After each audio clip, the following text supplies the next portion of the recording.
Good afternoon, everyone. As you've heard, we're going to be talking about security. If you're thinking, please don't, well, you're not alone. But please bear with me.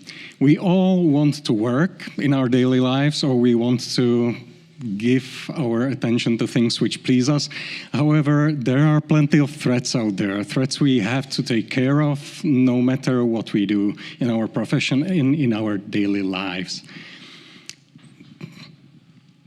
Even when it comes to IT and software, obviously the things we, all of us here, do in our daily jobs, whether we are software people, whether we are dev people, ops people, or like me, a security person.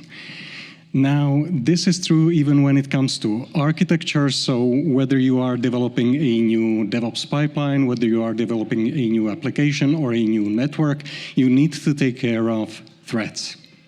But it's also true in code. We've heard about infrastructure as a code. We all develop our short applications or scripts, and even there we might introduce some vulnerabilities which some outside threat might take advantage of. What I would like to get across here is that those of you who have small children or pets at home are actually very well prepared to modeling threats in your head when it comes to software, when it comes to applications, when it comes to network. First of all, when do you learn to lock your computer? When you have small children or pets which walk on your tabletop. Because then there's a real threat that you will send an email which you didn't intend, or you will write an RMRF into your Linux command line. If you have pets like this dog here, you might not just leave sensitive documents lying around. The same goes for children, because they might destroy them, they might tamper with them. If you have small children and you find a spot on your wall which wasn't there, and you ask, who did this? It wasn't me, Daddy. It wasn't me, Mommy. So you learn about repudiation.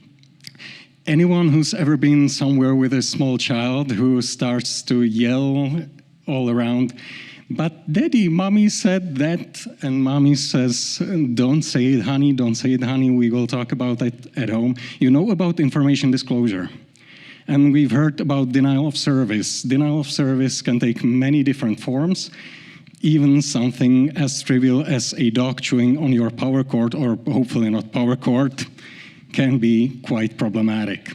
And last but not least, we have elevation of privilege. Don't play with matches, those are for adults. Something that every parent lives by, but children tend to ignore. So what does every parent and every pet owner learn sooner or later? How to deal with these threats. So what do we learn when it comes to spoofing? Well, spoofing on its own can mean that someone creates something they're not supposed to create. Something where they appear to be an author of a message which they didn't author. So we learn about authentication. Is it really you on the phone? Is this really something that Mommy said to do? Or is it just you telling me that I should buy you some candy? When it comes to tampering, how can we learn whether our dog didn't eat our sandwich or didn't take a bite out of it?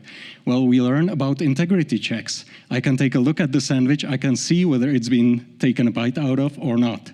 When it comes to repudiation, has it been signed by a parent when a child comes into school and hands out a paper to their teacher saying, my child doesn't have to come to school tomorrow? It's obvious. When it comes to information disclosure, access control, don't tell your children everything or anything you wouldn't like them to repeat once they're out in the world. When it comes to DOS, denial of service, redundancy and resiliency, we've heard about that. Don't hand your children glass, made of glass, hand them a paper cup if you don't want them to destroy it, inadvertently, hopefully. And when it comes to elevation of privilege, authorization, I will not give my child a box of matches. I will have it locked in my, hopefully not safe, but in my cupboard. Plus, the last thing we learn is putting all of this together. It's called defense in depth. And believe it or not, what we just talked about is STRIDE, one of the basic methodologies for modeling threats in software. So if you are a parent or a pet owner, you now know how to model threats, or you've known all along. Thank you very much.